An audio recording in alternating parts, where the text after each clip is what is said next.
l'arrêté qui élargit le mandat du Conseil électoral provisoire. Là, au niveau de l'Assemblée, le grand nombre de députés, nous avons un problème avec cet arrêté.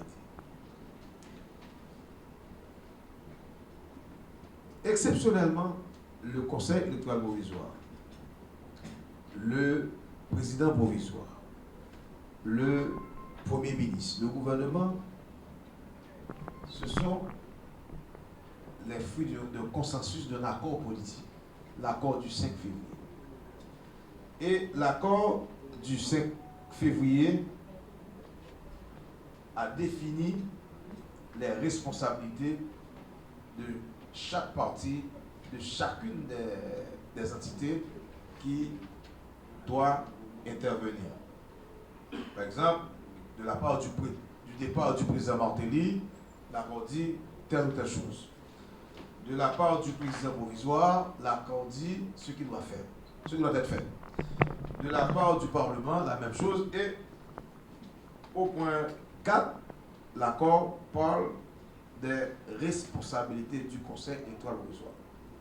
D'abord dit, le Conseil électoral provisoire, je suis dans l'accord, a pour mission de relancer le processus électoral après évaluation des étapes déjà faites. A. Le Conseil électoral a pour mission de mettre en application des recommandations techniques de la Commission indépendante d'évaluation électorale, dans cette commission. Et le Conseil électoral doit finaliser et proclamer les résultats municipaux. C'est déjà fait et ce point est déjà épuisé.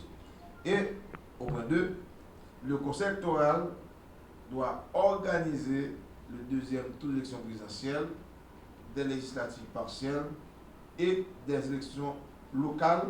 Et enfin, le Conseil électoral devrait programmer les résultats de ces élections. Ça, nous sommes au niveau de l'accord. Et ce Conseil électoral provisoire est le fruit de cet accord. Parce que même dans l'arrêté de nomination des membres du Conseil, on a visé l'accord. Et l'accord devient automatiquement loi.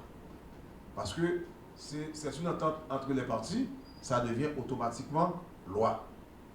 Maintenant, si on a visé, on dit, vu l'accord politique du 5 février, ça voulait dire que c'est dans l'accord que ça s'impose. Nous voyons nulle part où est-ce qu'on donne mandat au Conseil électoral provisoire de faire l'élection du tiers du Sénat. Alors, peut-être il y a d'autres considérations techniques.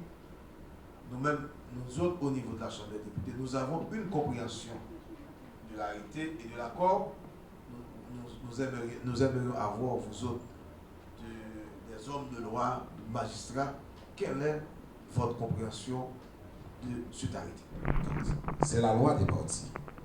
Ça engage les partis et les partis sont appelés à respecter les clauses de l'accord. Et dans le cas où on aimerait faire quelque chose qui n'a pas été prévu dans l'accord, il faut un nouvel accord. Je parle juridiquement. Je pense que c'est le moment où il y a deux parties qui signent un contrat. Si nous voulons ajouter 1 virgule ou encore retirer 1 virgule sur l'autre accord, d'avis, de consultation et mettre direct dans nos aujourd'hui. Nous avons souhaité nous Kembel comme un fort, quel que soit ça ou mettre, quel que soit ça ou retirer, c'est même j'en serve dans la coutume haïtienne. Nous avons toujours dit, les nous à faire, mais on caille, il faut nous bailler, nous demander nous 15 jours, nous demander nous 22 jours, nous demander nous mois ou 3 mois, on ne va pas comme ça. Le moment où dans l'accord arrivé, c'est fini. Parce que si nous n'avons pas ajouté un bagage, ça ne pas accocter là avant, mais elle vient dans l'autre accord. Il est de principe que quand on s'entend pour ne pas respecter un accord, l'accord est respecté. Quand il y a consensus. C'est quand il y a une partie qui refuse et que l'autre partie dit on va modifier. Quand il y a des accords, donc il faut nécessairement un autre accord. Mais si les parties s'entendent pour modifier les clauses de l'accord, eh bien l'accord a pris un arrêté justement pour augmenter en violation de l'accord.